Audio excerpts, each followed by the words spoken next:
Rebecca, thanks so much. In the meantime here, we do want to bring into the conversation our friend there at Fox 9 in Minneapolis, Adam Llorenz. He has been following this. He knows a lot about this, and we're going to talk all about it. Adam, good to see you here. So let's get right to it. This was 9 p.m. local time. We have our live vantage point there at St. Peter's Square. And so we now know that after the first vote, no pope was selected. But that's kind of keeping with the history of this. I was reading that it hasn't been a long time for a pope to be chosen on the first vote, on the first ballot. Historically, and history tells us, we were expecting that today, a no decision, right? Absolutely, Andrew, and I just want to say thank you for having me here. It's great to join you here from Fox 9, KMSP in Minneapolis-St. Paul, and that's exactly right. It's traditionally not going to be on the first vote where we're going to see this pope selected. Conclaves have lasted anywhere from one vote to up to 3 years. Now, if you're going to look back on the past 3 conclaves that we've had, the election of Pope Francis, Andrew, that was just 5 ballots. So that would be the last vote going into tomorrow. You want to go back to Benedict XVI, that was 4 ballots. That would be the 3rd ballot tomorrow. And if you go back to John Paul II, that was 8 ballots, which would take us into Friday. Most experts are saying this is going to be somewhere between 24, 48, 72 hours. So the suggestion would be that we're going to see it by Friday. But Andrew, if you go back way into history and you go back all the way to 1404, the median amount of time it's taken to reach a pope and hear those famous Latin words, habemus papum, we have a pope, on the steps of St. Peter's Basilica inside St. Peter's Square, it's been about 9 days. So this really can range into a lot of different ways, and we're going to see how it shakes out. But Andrew, there's no doubt about this. This is truly a really special time that we're in right now. I was saying on our show here yesterday, this is the Catholic Super Bowl, if you will, because look, the Super Bowl happens every year, right? A presidential election happens every 4 years. The World Cup happens every 4 years. We know those events are going to come every 4 years. The more, I guess, kind of event that's on parallel with what we're seeing right now is like the coronation of a monarch in England. Yeah. But Andrew, the big difference here is that coronation, you know who's next in line. Sure. We have no idea who's going to emerge as the next pontiff. There are 133 cardinals that are sequestered there inside the Sistine Chapel.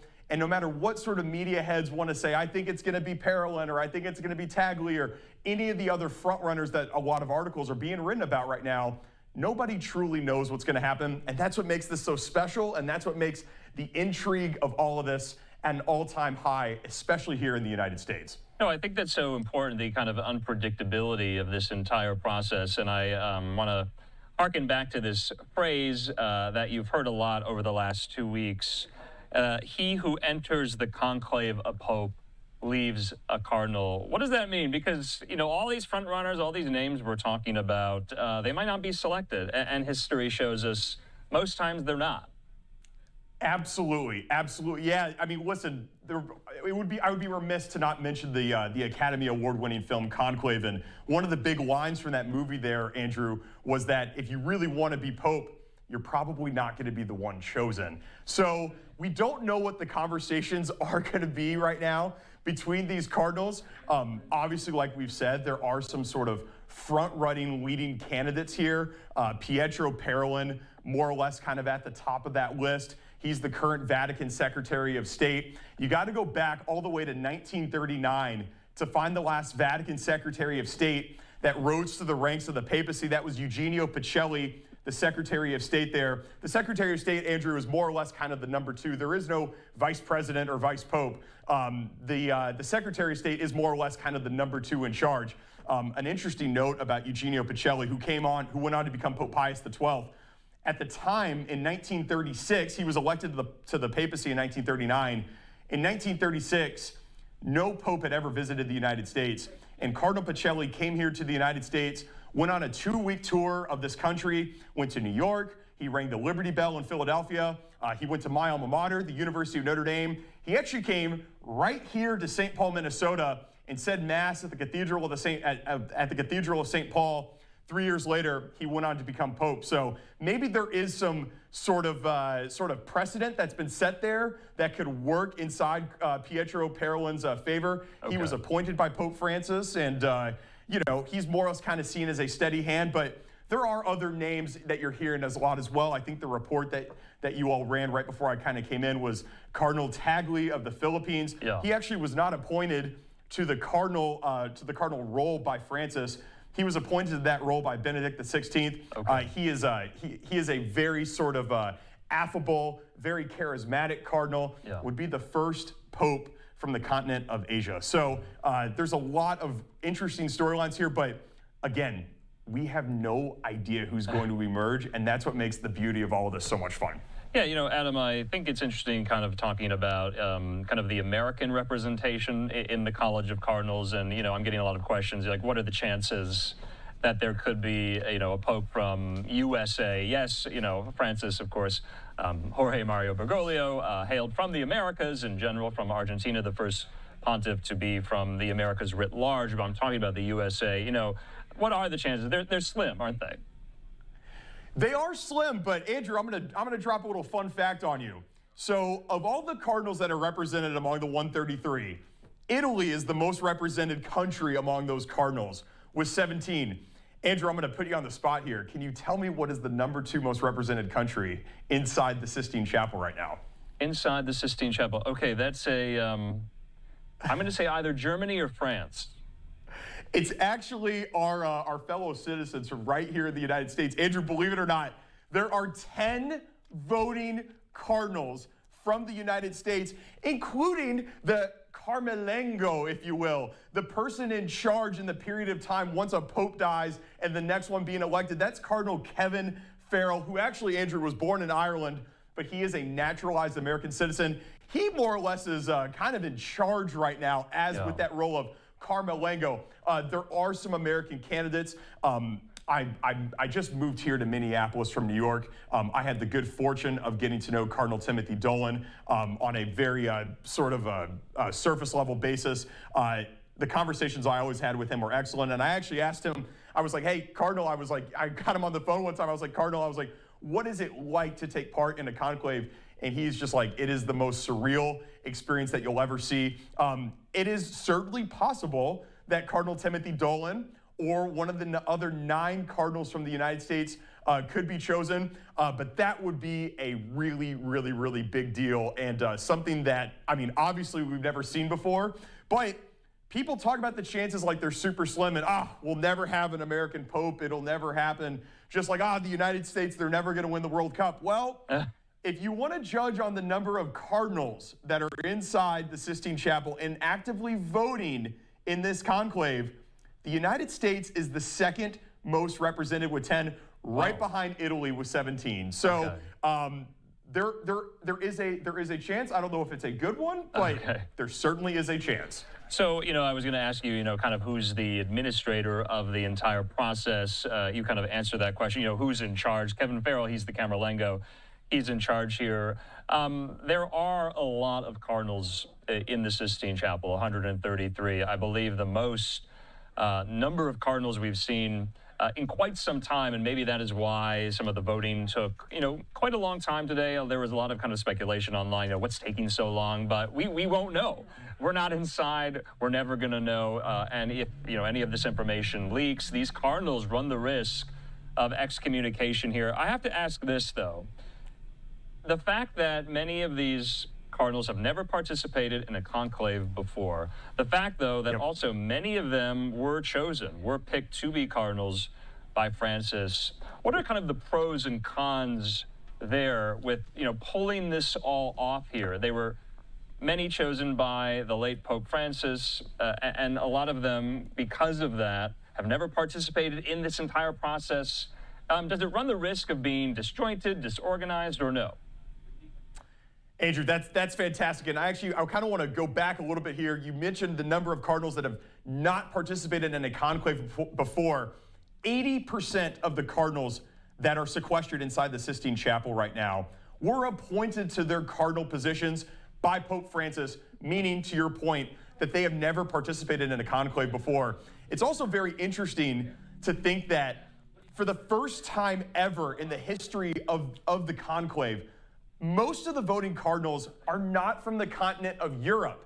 So what that means, and what if we're going to develop some clues as to what that's telling us, it's that Francis wanted to leave a legacy of creating a more inclusive, global church. That was one of the pillars of his papacy, and you're seeing that being reflected right now inside the Sistine Chapel with all the cardinals that are there. Andrew, it's so interesting. You know, Pope Francis was this generational sort of pope. He was the first of many. He was the first to take the name Francis, just to start off with, the first to ever take that name. He was the first pope, as you just mentioned, from the Americas. He was from South America. In fact, Andrew, you got to go back 1,300 years, back to Gregory III in the year 731, to find the last pope that was not from the continent of Europe prior to Francis. Wow. And if you look at the names of the cardinals that are considered the quote-unquote front-runners here, obviously you have Parolin, who was from Italy, but I just mentioned Cardinal Tagle from the Philippines. There's Cardinal Peter Turkson from Ghana. I mean, 2 of the top 3 names aren't even from the continent of Europe. We went 1,300 years in between popes that were non-Europeans. We could very well go back-to-back years with that. Yeah. But to get back to this point, Pope Francis appointed 80% of the cardinals that are there. For the first time in the history of the conclave, most of the voting cardinals are not from the continent of Europe. This tells us that Pope Francis really cared about creating some unity around the world, and creating a more compassionate, more inclusive, more transparent church. Pope Francis was the first to do a lot of many things. Definitely. He was the first to really be inclusive of the LGBT community. He offered blessings for same-sex couples. He was really progressive on a lot of issues within the church. And when you look at the cardinals that he has picked, which includes Cardinal Pietro Parolin, his Secretary of State, when you look at the cardinals that he has chosen and those cardinals that are participating here for the first time, I think it's a good thing. You're going to see a lot of people with a lot of sort of fresh eyes into this, people that have never participated in this before, that are looking at it in a new way. And they're all going to, the vast majority of them are more or less kind of cut from that Franciscan cloth that we've seen. So again, these are all clues, but the real beauty of all this and what adds to the drama of all this, Andrew, is that we really don't know what's happening inside that Sistine Chapel. We have no idea what the conversations are happening behind closed doors. So, Adam, I have to ask, because there's a kind of a lot of hour-by-hour, day-by-day questions, you know, just on a personal level. You know, these are men, and they're with a bunch of men for a long time throughout the course of the day here, hours on end. Where are the Cardinals right now? And I was getting a lot of questions, you know, how often can they eat in the Sistine Chapel? Where do they go to the bathroom? Things like that. Do we have any idea about kind of the day-to-day, hour-by-hour aspects for these Cardinals? Well, hopefully, Andrew, they're fast asleep right now, as it is. We're 6 hours ahead of Vatican City on Eastern Time, 7 hours ahead here in Central Time. So it's past midnight there. So hopefully they're taking a little bit of a rest, because they got a big day tomorrow. They got 4 votes tomorrow. In fact, 2 of those votes are going to happen before the vast majority of this country even wakes up. We very well could have white smoke first thing in the morning while most of us are asleep. It is interesting. You mentioned eating. There are a lot of different foods that the Cardinals are not allowed to eat, that are not going to be made by the staff that's within that Sistine Chapel, which, by the way, Andrew, that staff also took an oath of secrecy, knowing that they might be privy to some conversations that are happening behind closed doors. One of these interesting food items that I thought that the Cardinals are not allowed to eat is pie. Well, you might ask yourself, why can't the Cardinals eat pie? Maybe, you know, Cardinal Dolan wants a slice of apple pie. You know, he's missing New York, or he wants a slice of cheesecake or whatever. They can't eat pie because they don't want any sort of messages that could be potentially baked into the pie, something that could take them out of their oath of secrecy. So they really try to limit them and limit their interactions and conversations with each other. You know, one of the things that Pope Francis was so famous for, if you will, was his abode, the place where he lived. It was this very simplistic bedroom that he had. It was just, it looked like more or less kind of a twin, extra long, or maybe even a full-size bed, a simple desk, and that's it. I was able, on the internet, I was able to see some pictures of sort of the living accommodations that these Cardinals are having. Remember, Andrew, here's the other thing, too. Today was just day one of the conclave.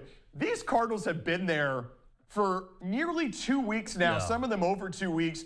They were there for the funeral, which wasn't this past Saturday, it was the Saturday before. They've been there for a long time. And so you would like to think that this is going to be a relatively quick process.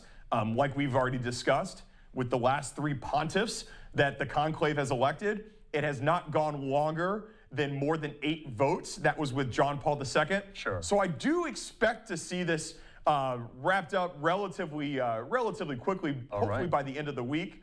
But we'll see how long it goes. And again, we have no idea what's going on behind those closed doors. And the only clues that we're getting is that smoke that's coming out of that famous chimney outside the Sistine Chapel. All right, Adam Llorenz there with Fox 9 Minneapolis. Adam, you're right. This is a really exciting moment for the church. But to your point, unpredictable, uncertain, and we'll stay on top of it. Adam, thanks so much. Talk soon. Thank you, Andrew. Appreciate you. All right, in the meantime,